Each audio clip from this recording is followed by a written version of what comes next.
Hello, everybody. Welcome back to Empower Her podcast. My name is Dr. Aruna Varsani. Today, we are going to deep dive into the raw conversation with our guest who is here. His name is Krish. Hello, Krish. Hello, I'm Chrispin Odhiambo, business consultant and data analyst, and I'm glad to be here. Thank you. Thank you for being and supporting a woman and advocating today at this channel, through this platform about menstrual health and hygiene. Chris, let's talk about more on your experience. When was the first interaction about menstrual health and hygiene? So the earliest memory that I have when it comes to menstrual health is back in primary school. Okay. Girls being separated from the boys to go and be talked to. At that time, I clearly did not understand what was happening. Yeah. But over time, I learned. How did you feel when they have been separated? So it was normal for us seeing girls being separated and boys being left. Then we see them coming back with the pads. So the conversation around boys and girls, if you are separating them and talking on menstrual health and hygiene, is normal, which is not, right, Chris? Yeah. What was your reaction that time? Apart from realizing that our girls are getting some gifts, which was sanitary towels, and boys are not getting anything. What was your reaction? What was your feeling when you came across that the girls has to be secluded and boys has to be secluded to educate our girls on menstrual health and hygiene? So, because we were in class together, for me it wasn't normal girls being separated whenever they were being talked to about menstrual health. Yeah. Okay. And after that, how did you educate it yourself? So we learned the first time we learned in class. Yeah, from there I kept on understanding. As I learned through the books, I kept on understanding what menstrual health was and so on. So when you came across in a syllabus in your classroom where you have to learn about menstrual health, how much did you know through that syllabus? Do you think you got enough knowledge through that syllabus, or it was very direct and very precise? I think it was very precise because it was mostly the process that happened, but then everything else, an example, when it comes to now, the hygiene aspect of it was not there. It was just the biological process. So what I understand from our conversation is a girl will not get enough education when they are studying this topic in their syllabus. Yes. So it's not enough, and it's not fair also, isn't it? Yeah. Because every topic we do, every specific in this area, biological still happens. It's not something you're learning about past or present, isn't it? It's all time there. The syllabus needs to be more elaborate on it, isn't it? Yes. And whose role is that? Is it ministry? I think because it's the ministry, let me call it the government that also develops syllabus for schools. I think something needs to be done so that it's not just the aspect of now the biological process, but also hygiene and management in general. The syllabus needs to be more expanded on it, and teacher needs to take also initiative to teach more, because yes, this is where the platform they are learning first time, isn't it? Yeah. When did you come to know this is what also happens to your sister and your mom? So growing up in a kind of traditional African home, so that is not a conversation that you could hear anywhere. Okay. From school I knew it was happening, but there is nowhere where I had in my home either my mom, my dad, or anyone else talking about it. So it's something we knew but could not talk about in our home. What could be the difference if the talk was there? I think I would have gotten a much deeper understanding and be able to also offer support to the women in my life. Yes, I agree with you also, because if there is no room for you to be welcomed in that conversation, how a boy child will understand and learn, isn't it? Yeah. Right now, I've seen you advocate for menstrual health and hygiene. What is your approach to educate society? So first of all, working in the menstrual health management space has really opened my eyes. I've been able to learn a lot of things that initially I did not know. So my approach has been, as a man, to try and be as vocal as possible, so that also other men out there understand that they need to be part of the conversation and be able to support girls whenever there is need. I understand you said you are still studying it, Yeah. right? And I'm sure the college or the university you are going into, their mixed gender-based space. Do you see this conversation happening amongst our children, or do you come across any? Personally, I've had conversations with the ladies on menstrual health and so on. But among my friends, I don't think the conversation is happening as much, because there is that kind of attitude that it's a ladies thing. That is what now I think we should change. Yeah, and we're talking about the sector of young youth, isn't it? How we are going to break this silence? We just need to keep on raising awareness, so that men understand that it's not a ladies only affair, but men need to be part of the conversation and also be able to offer support, because I believe ladies cannot do this alone, and men need to be there to support them. Yes, an example, if you have been given a task to go and look for sanitary towel, going to the chemist maybe and asking for sanitary towel, will you be comfortable? I think I'll be comfortable. I'll just struggle a little bit, maybe knowing which brand I should get. But if I'm given that information, it shouldn't be a problem going to the supermarket or a shop and buying sanitary pads. So going to the specific sector, into the supermarket, where you only normally see women out there, I ask again similar question, that will you be comfortable to go into that section where there's everything about menstrual health and hygiene product? Yeah, now that I have worked in the menstrual health management space, I think now I am more open to talking to anyone. So it shouldn't be a problem talking to girls about menstrual health and products and so on. If I hear you clearly, you said you're working into the menstrual health and hygiene advocacy, isn't it?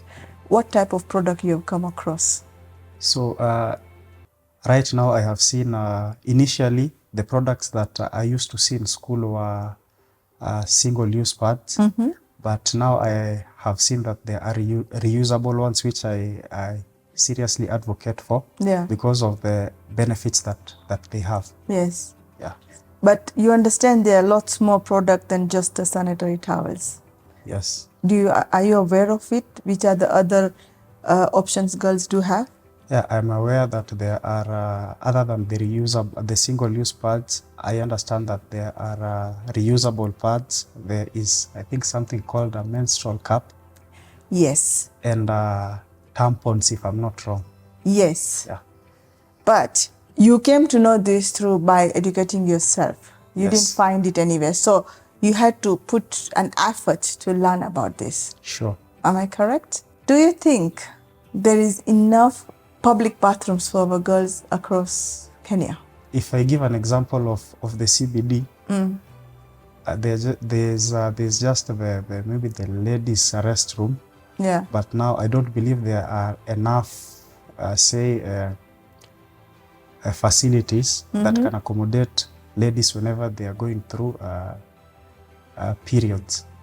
I think that needs to be worked on, and yeah. So there is no bathroom for the boys? There is. Yeah. But you see now the way bathrooms are usually separated. Separated? Yeah, but in places where like it's the same bathroom for both, you find that there it's just a general bathroom. There are no extra facilities for ladies. Do you understand that women do need this bathroom very often because of so many reasons? And one is when they're menstruating. So we need more bathrooms across. Yeah. And how about upcountry? Upcountry, I think it's not as different. Upcountry, in my home where I come from, I think there's just one bathroom for, in schools maybe you'll find there's one for ladies and for gents, but at home it's just one. I'm not sure if there is the facilities that are needed there. No, but definitely at home, you need one bathroom because you can't have two his and hers. But I'm talking about generally public area. I understand because I travel across Kenya and I understand that at some point there's no bathrooms. How is she going to manage her hygiene? I think now that is where now the conversation needs to be held, so that ways of coming up with not just the bathroom but enough facilities to be able to cater for girls' needs during menstruation. Yeah. Yeah. Can you elaborate more? Because I understand you have more knowledge towards menstrual health and hygiene. These conversations, where you like to see them now more? Where you seeing their gaps? So, first of all, I think there is a significant gap in religion. Okay. Because mostly you find religion has termed periods as unclean. Yeah, where you find that when women are going through menstruation, they have to separate themselves.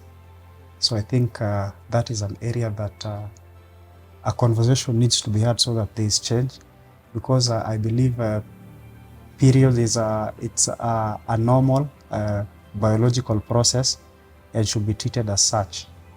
Okay. And being at this platform and I'm advocating for it, which other platform do you think we should use to educate our society? It should be a normal conversation that people can have in any other area, not just in a podcast like this, but when people are maybe with friends in the family setup. It should be a normal conversation so that men can also continue talking about this.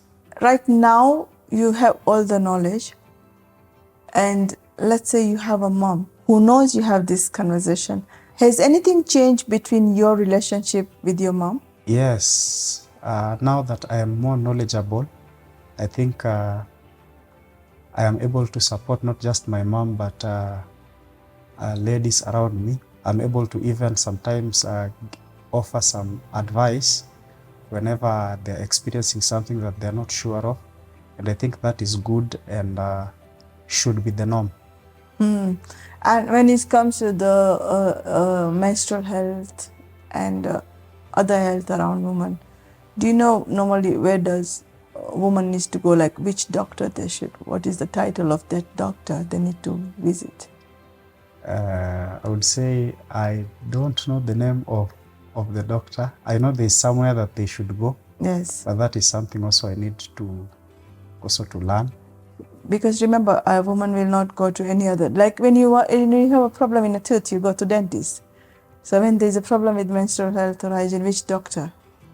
I honestly don't know. You don't know. You never come across. Your mama never needed one doctor. That means, or she went, but you are not aware, isn't it? So this shows there's a gap, right? This shows there's your duty. You are lacking also in it. Do you feel that you have been left out? I think men, in some sense, have been left out because it's not just men that do not want to be part of the conversation. I have seen cases where also women do not want men to talk about these things. Yeah. I think so. It's something that both from the man's side and from the woman's side, there should be a balance so that men can freely talk about this and women allow men to also freely talk about this. Yeah. So it's both genders needs to open up and have a conversation. But I feel also, Chris, at this stage that in case that woman who menstruating and she fainted, she can't talk where to go because now she's not in her sense, isn't it?